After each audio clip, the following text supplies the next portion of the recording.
के साथ।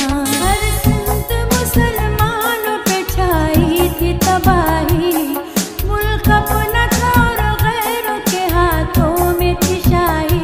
नाज़रीन, अवामी न्यूज़ में ख़बरनि जो सिलसिलो जारी है। इन वक्त असीं तव्हांखे खिपरो में ख़बर ॾींदा हलूं त खिपरो में अवामी न्यूज़ जी हेड ऑफिस में पाकिस्तान जे बानी कायदे आज़म मोहम्मद अली जिन्ना जी 145 सालगिरह जे हवाले सां हिकु पुरवकार तकरीब थी गुज़री है, जंहिंमें अवामी न्यूज़ जे सरवाण Abdul Razzaq Rajput, vice chairman Harish KBC, Abdul Rahim Rajput, Mohammad Rizwan Rajput, Fazal Rehman उमरानी समेत अवामी न्यूज़ जी सख़्त शिरकत कई है। इन मौके ते अवामी न्यूज़ जे सरवाण अब्दुल रज़ाक राजपूत पारां पाकिस्तान जे बानी कायदे आज़म मोहम्मद अली जिन्ना जी सालगिरह जो केक काटियो वियो ऐं चयो त अॼु असीं जंहिं आज़ाद मुल्क में साह खणी रहिया आहियूं, इहे कायदे आज़म मोहम्मद अली जिन्ना जी महिरबानी आहे, जंहिं असांखे आज़ाद मुल्क ॾिनो आहे जिते असीं पंहिंजी मर्ज़ी मुताबिक़ ज़िंदगी गुज़ारे सघूं था। पाकिस्तान अहिड़ो मुल्क आहे जिते सभिनी खे पंहिंजी इबादत करण जो हक़ हासिल आहे। कायदे आज़म मोहम्मद अली जिन्ना पाकिस्तान जो बानी आहे, जंहिं असांजे लाइ प्यारो वतन पाकिस्तान ठाहियो आहे। आख़िर में पाकिस्तान जी सलामती ऐं पाक फ़ौज जे लाइ ख़ुसूसी दुआऊं घुरियूं वयूं। मज़ीद खबरों और तफसीलात के लिए विजिट करें हमारी वेबसाइट www.awamiNewsHD.com।